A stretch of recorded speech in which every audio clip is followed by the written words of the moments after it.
പരമകാരുണികനായ ശ്രീനാരായണ ഗുരുദേവ തൃപ്പാദങ്ങൾക്കു മുന്നിൽ പ്രണാമം. ശ്രീനാരായണ ഗുരുദേവ തൃപ്പാദങ്ങളാൽ വിരചിതമായ വിഷ്ണു അഷ്ടകം എന്ന കൃതിയിലെ 1 ശ്ലോകത്തിൻ്റെ പഠനത്തിലേക്ക് നാം പ്രവേശിക്കുകയാണ്. വിഷ്ണും വിശാലാരുണപത്മനേത്രം വിഭാന്തമീശാംബുജയോനിപൂജിതം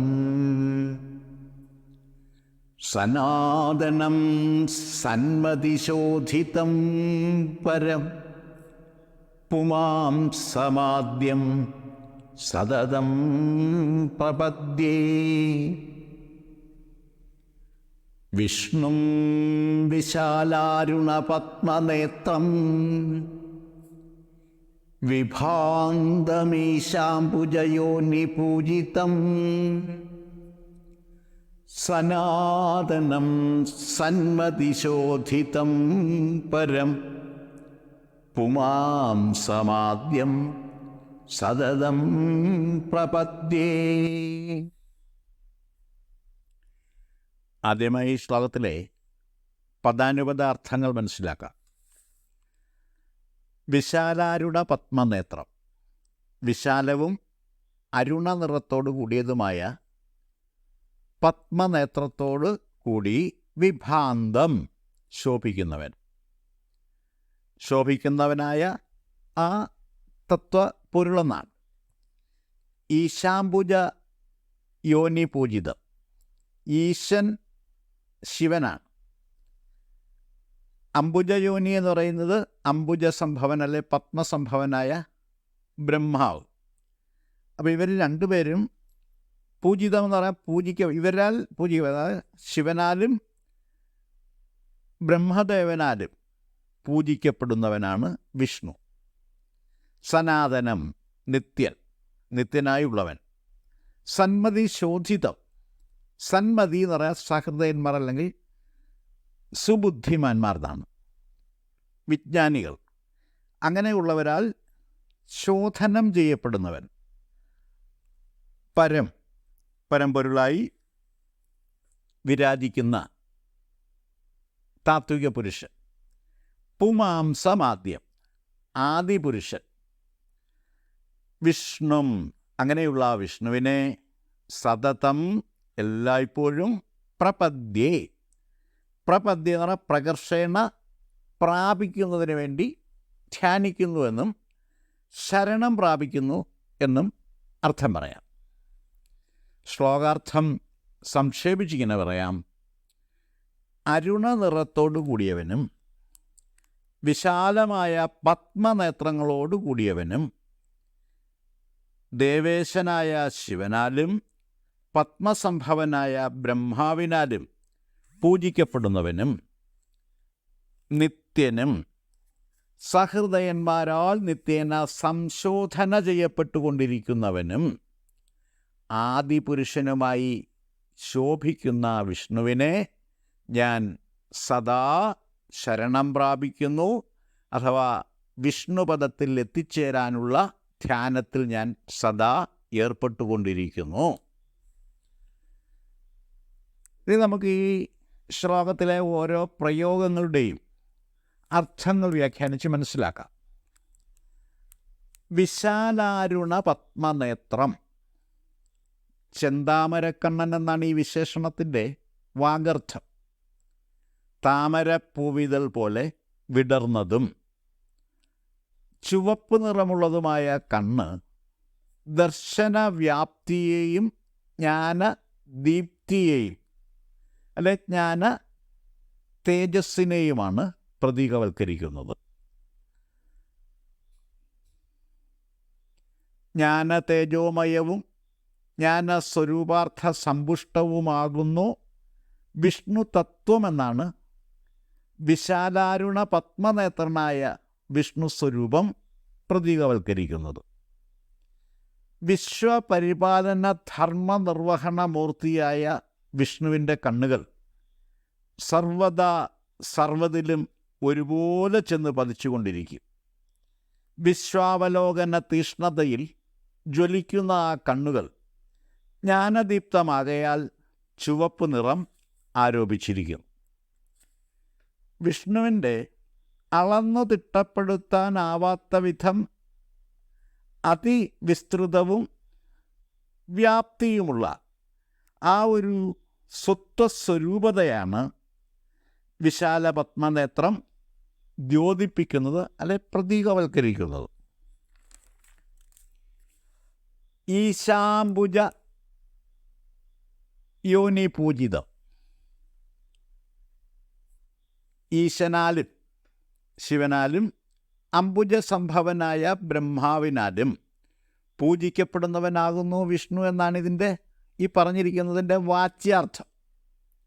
വൈഷ്ണവ പുരാണങ്ങളിലെ ഉൽപ്പത്തി കഥയനുസരിച്ച് ബ്രഹ്മാവും ശിവനും വിഷ്ണുവിൽ നിന്നും ആവിർഭൂതരായവരാണ്. ബ്രഹ്മാവ് വിഷ്ണുവിൻ്റെ നാഭിയിൽ വിരിഞ്ഞ താമരയിലാണ് ആവിർഭൂതനായത്. ബ്രഹ്മാവിൻ്റെ ഭ്രൂമധ്യത്തിൽ നിന്ന്, അല്ലെ പുരികമധ്യത്തിൽ നിന്ന് ശിവനും ആവിർഭൂതനായി എന്നാണ് പുരാണം പറയുന്നത്. ഈ ഉൽപ്പത്തി കഥ വാച്യാർത്ഥത്തിലല്ല നമ്മൾ മനസ്സിലാക്കേണ്ടത്. സ്ഥൈതിക വിധാനീയ പൊരുളുകളുടെ എല്ലാം ഉൾപ്പൊരുളാണ് മഹാവിഷ്ണു തത്വം. അങ്ങനെയുള്ള വിഷ്ണുവിന് പുരുഷഭാവം നൽകി വ്യാഖ്യാനിക്കുമ്പോൾ ആ പുരുഷൻ്റെ നാഭി അഥവാ പൊക്കിൾ സർവത്തിൻ്റെയും പ്രഭവകാരണമായ ശക്തി കേന്ദ്രമാണ്. ആദിമധ്യാന്തവിഹീനവും സനാതനവുമായ സ്ഥൈതികതയിൽ നിന്നും സർജനപ്രഭാവം എഴുന്നുവന്നു എന്നാണ് വിഷ്ണുനാഭിയിൽ നിന്നും ബ്രഹ്മാവിൻ്റെ ആവിർഭാവം സംഭവിച്ചു എന്ന് പറഞ്ഞിരിക്കുന്നതിൻ്റെ പൊരുൾ. സർജന പ്രക്രിയകളെല്ലാം ജ്ഞാനജ്യോതി പ്രഭാവജന്യങ്ങളാണ്. ലോകസ്രഷ്ടാവായി ഭാവന ചെയ്യപ്പെടുന്ന ബ്രഹ്മാവിൻ്റെ ഭ്രൂമധ്യത്തു നിന്നും അഥവാ ആജ്ഞാചക്രത്തിൽ നിന്നും സംഹാരമൂർത്തിയായ ശിവൻ ആവിർഭൂതനായി എന്ന് പറഞ്ഞിരിക്കുന്നതിൻ്റെ പൊരുൾ സർജന പ്രക്രിയകളെല്ലാം സ്ഥൈതികതയിൽ നിന്നും എഴുന്നുവന്ന് അതിൽ തന്നെ വിലയം പ്രാപിക്കുന്നു എന്നാണ്. ഉൽപ്പത്തി കഥയിൽ തന്നെ ആദിപരാശക്തി ഈ രഹസ്യം വെളിപ്പെടുത്തി തരുന്നതായി രേഖപ്പെടുത്തിയിട്ടുണ്ട്. അതിങ്ങനെയാണ്: മഹാപ്രളയകാലത്ത് മഹാവിഷ്ണു ബാലമുകുന്ദനായി ആലിലയിൽ വെള്ളത്തിൽ പൊങ്ങിക്കിടക്കുന്ന സമയത്ത് ഞാൻ ആരാകുന്നു, എന്നെ സൃഷ്ടിച്ചതാരാണ്, എന്തിനു വേണ്ടി ഞാൻ സൃഷ്ടിക്കപ്പെട്ടു, എൻ്റെ ധർമ്മം എന്താണ്, ഞാൻ എന്താണ് ചെയ്യേണ്ടത് എന്നിങ്ങനെയുള്ള ചിന്തകൾ വിഷ്ണുവിൻ്റെ മനസ്സിലൂടെ കടന്നുപോയി. അടുത്ത നിമിഷം തന്നെ സർവം ഖല്വിതമേവാഹം ന അന്യദസ്തി സനാതനം എന്നൊരു അശരീരി മുഴങ്ങി കേട്ടു. ഇവിടെ എന്തെല്ലാമുണ്ടോ അതെല്ലാം ഞാൻ തന്നെയാകുന്നു, ഞാനൊഴികെ സനാതനമായി യാതൊന്നുമില്ല എന്നാണ് ഈ അശരീരിയുടെ പൊരുൾ. ഉടൻ തന്നെ മഹാദേവി അവിടെ പ്രത്യക്ഷപ്പെട്ട് ഇപ്രകാരം മൊഴിഞ്ഞു: ഹേ വിഷ്ണു, പ്രപഞ്ചത്തിന് സൃഷ്ടിസ്ഥിതി ലയങ്ങൾ ഉണ്ടാകുന്ന കാലത്തെല്ലാം മഹാശക്തിയുടെ മഹാത്മ്യനിമിത്തം അങ്ങ് ഇപ്രകാരം ആവിർഭവിക്കാറുണ്ട്. ഗുണാതീതയാണ് പരാശക്തി. ആ പരാശക്തിയുടെ ആദിപരാശക്തിയുടെ പകർന്നാട്ടമാണ് സത്വഗുണപ്രധാനനായ ഭവാൻ. അങ്ങയുടെ നാഭിയിൽ നിന്നും രജോ ഗുണപ്രധാനനായ ബ്രഹ്മാവ് ആവിർഭൂതനായി. ബ്രഹ്മാവിൻ്റെ ഭൂമധ്യത്തു നിന്നും തമോ ഗുണപ്രധാനനായ ശിവൻ ആവിർഭവിക്കും. ബ്രഹ്മാവ് ലോകങ്ങളെ സൃഷ്ടിക്കും. ആ ലോകങ്ങളെ അങ്ങ് പരിപാലിക്കും. അതേ ലോകങ്ങളെ തന്നെ ശിവൻ സംഹരിക്കും. സൃഷ്ടിക്ക് വേണ്ടി അങ്ങയെ സമാശ്രയിച്ചു നിൽക്കുന്ന മായാശക്തിയാണ് ഞാൻ.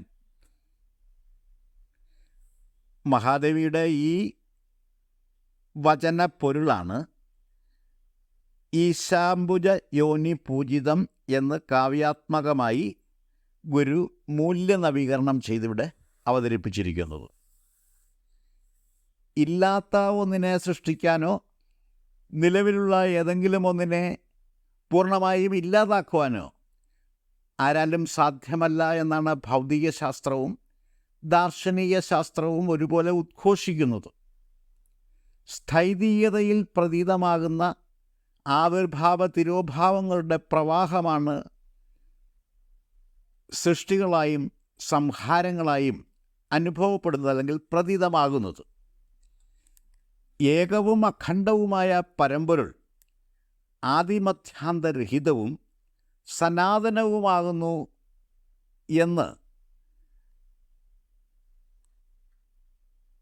വൈഷ്ണവ തത്വസങ്കല്പത്തിൽ ഭാവന ചെയ്തിട്ടുണ്ട്. ആ പരമ്പൊരുൾ തന്നെയാണ് യഥാർത്ഥത്തിൽ ഈശാംബുജ യോനി പൂജിതം എന്ന വിശേഷണത്തിലൂടെ ഇവിടെ കാവ്യാത്മകമായി അവതരിപ്പിക്കപ്പെട്ടിരിക്കുന്ന പൊരുൾ. സന്മതി ശോധിതം പരം പുമാംസമാദ്യം എന്ന ശ്ലോകഭാഗം ഇനി വ്യാഖ്യാനിച്ചു നോക്കാം. സന്മതി എന്ന പദത്തിൻ്റെ വാഗർത്ഥം സദ്ബുദ്ധിയോടുകൂടിയവൻ എന്നാണ്. സത്ത് മതി എന്നീ രണ്ട് പദങ്ങളുടെ യോഗമാണ് സന്മതി. സ്വന്തമായ ഉണ്മയുള്ളതിനെയാണ് സത്ത് എന്ന് പറയുന്നത്. സന്മതിയും സത്യദർശിയും തമ്മിൽ ഭേദമില്ല എന്ന് സാരം. സത്യദർശികളാൽ സദാ ശോധന ചെയ്യപ്പെട്ടുകൊണ്ടിരിക്കുന്നതും പരമമായ സത്യസ്വരൂപതയോടുകൂടി വിരാജിക്കുന്നതുമായ ജ്ഞാനസ്വരൂപനാകുന്നു വിഷ്ണു എന്നാണ് ഈ പറഞ്ഞിരിക്കുന്നതിൻ്റെ പൊരുൾ. അങ്ങനെയുള്ള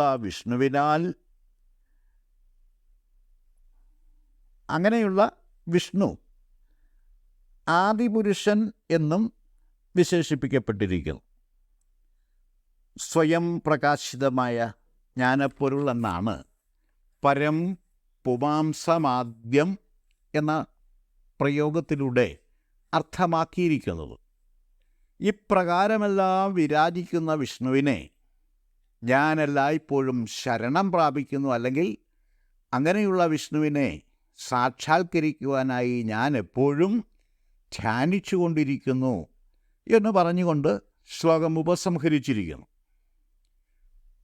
ശ്രീനാരായണ ഗുരുദേവൻ ധ്യാനയോഗ സാധനയിലൂടെ സാക്ഷാത്കരിച്ച വിഷ്ണു ജ്ഞാനസ്വരൂപനും ആദിമധ്യാന്തവിഹീനനുമായ താത്വിക പുരുഷനാകുന്നു എന്നാണ് ഈ പറഞ്ഞിരിക്കുന്നതിൻ്റെ സാരം.